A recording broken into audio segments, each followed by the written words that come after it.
Hey YouTube, how you going? I know it's been a while, but I thought it's time to do a video, and there's a lot that's happened since my last video. Most importantly, I completed an ultramarathon, 100 kilometers or just over 100 kilometers at the Narrabeen All-Nighter, which is a 12-hour race. So ticked off a massive goal that I've been working towards for a while, and I'm hoping that that's prepped me very well for the other races that are coming up as I continue to train and everything like that for those. I wanted to cover a few things that I've learnt during that race. I mean, I know there's tons of videos out there from more accomplished ultra runners than myself, but this is really from the perspective of someone who is new and someone who is fresh to the sport. So if you're looking at doing your first ultra and want, I guess, a bit of a layperson's view or the average guy's point of view, then hopefully you get something out of this video. I had attempted the 100 kilometers once before, and I reached 75 k's before I had to withdraw from an injury.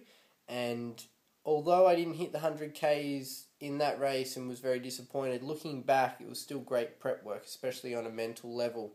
Going into this race, which happened on the 4th or 5th of January, so a little bit of time, about 5 or 6 weeks ago now, I did have a little bit of a niggle in my knee that flared that week, and when you've already failed once at hitting 100 kilometers, the thought of failing twice is pretty daunting. Not only because it means that, you're going to have to tell your coach you failed to hit 100 k's again, but you've got your friends and your family and that who you keep telling, I'm going to do an ultra marathon, and if you fail once, sure, they go, okay, you're injured.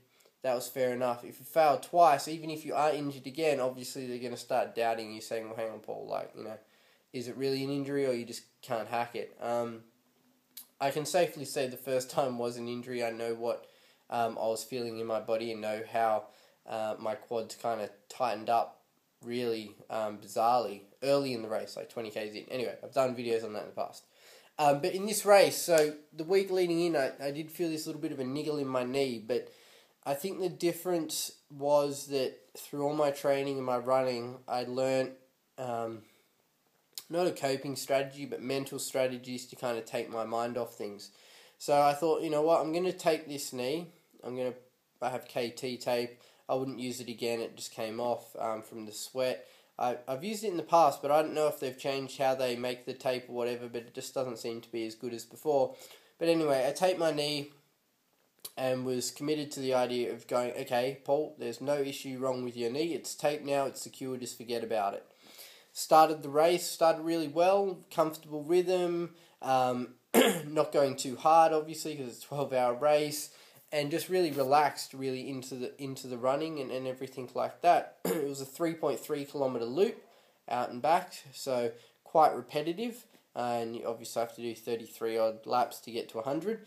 Or 30 odd laps to get to 100, and so I was just running along, and what I did, anytime I thought my knee was starting to feel a little bit weird, I just put it out of my mind. I was just like, oh, my knee hurt. Oh, no, don't worry, what am I going to think about differently? Let's think about some movie that's coming out, or let's think about, I don't know, the ducks that are swimming in the lake, just anything to take my mind off my knee. And that seemed to work really well.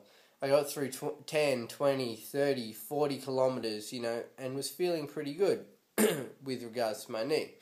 The issue that did flare for me, and it was an unusual one, was I had this stomach issue. It was just like my stomach was just churning and churning and churning. Didn't feel like I needed to be sick, didn't feel like I needed to go to the toilet. I just felt really kind of weird in the stomach and the gut.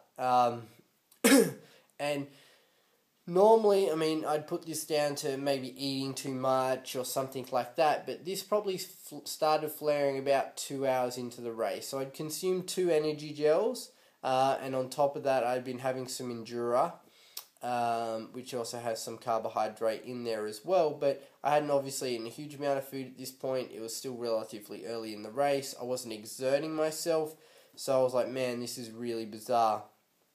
I've tried all these things in training as well before anyone says this is something new. So what I did was just essentially, sorry, my dogs are at the door. Toby, Ruby. What I essentially did was like, I've just got to skip having a gel. So I skipped having one gel and just kept running. Just sipped the Endura when I came around to my like checkpoint table or aid station table.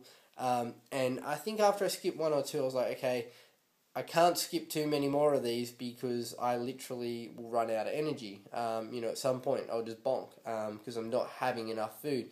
My stomach was still just so unsettled. I had a few antacid type tablets that I had from when I did World's Toughest Mudder. I thought I just got to take these. Didn't really work. Another table next to me, they offered me some Imodium, which is to help stop diarrhea, but I didn't have that, but I thought, fuck it, I'll take it anyway. That didn't really work. I just kind of kept going, really.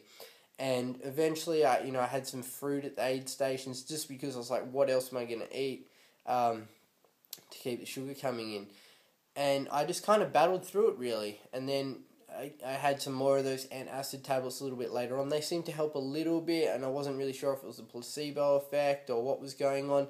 But I guess what I'm trying to say is the moral of the story was I just did what I did with my knee, just tried to put it out of my mind. I only worried about it really when I got to the table, because then I was like, okay, what can I actually do to try and help this?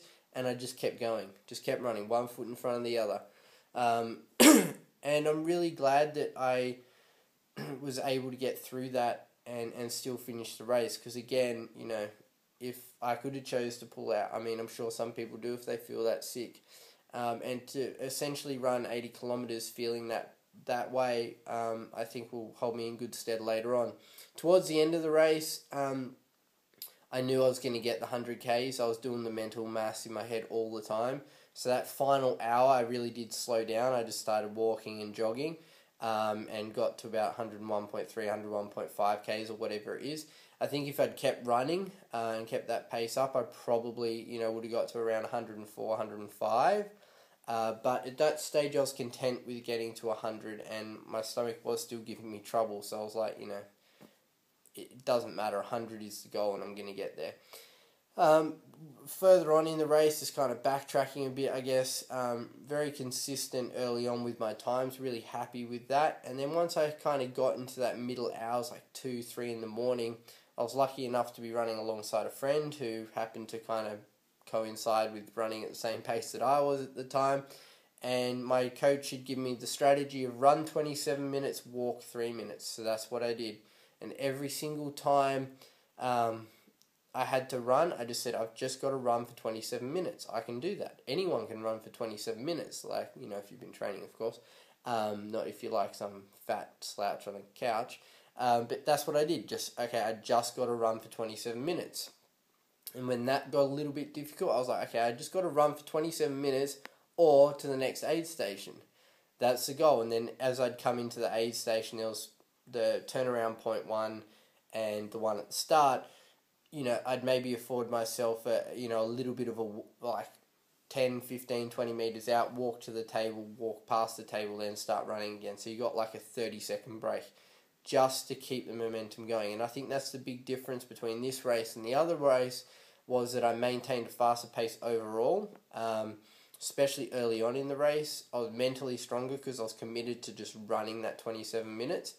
And if it's a flat ultra, that's something that I would recommend, looking into, that run-walk strategy, especially if you have a coach and can talk to them about it, and they can kind of target it to the specific event. It obviously works well in a road ultra where it's a flatter course, because, if you get to your walk break and it's a downhill section on a trail, well then, maybe it's not the right idea. But on a flat course, it works really well.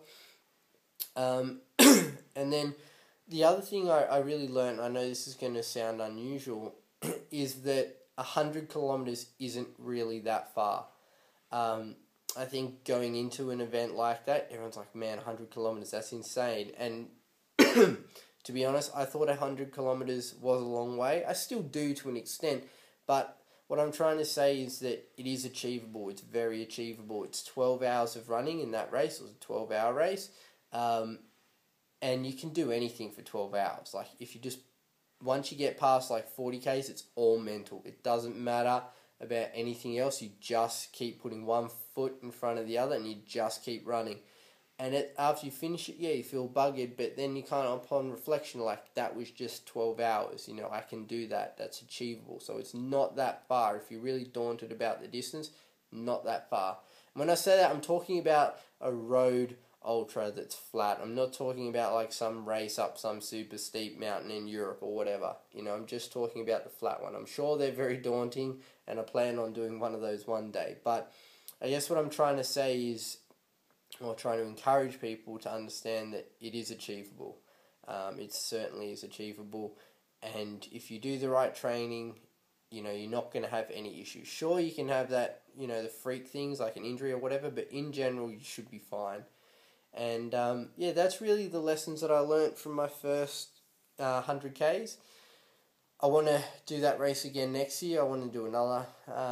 I got other ultras coming up this year, but they're on trails. But I definitely want to do another road ultra. I think without my stomach issues and with even more knowledge, more kilometers under my belt, you know, I can certainly hit that 100K mark a lot sooner, and, you know, try and put in a higher amount. Just for the record, the winner of that race, he did 149.8 kilometers in 12 hours and broke the Australian record, which is pretty crazy. I mean, to see those guys flying was amazing. So, thanks for watching, guys. Back on YouTube. Good to talk to you all, and I'll see you next video.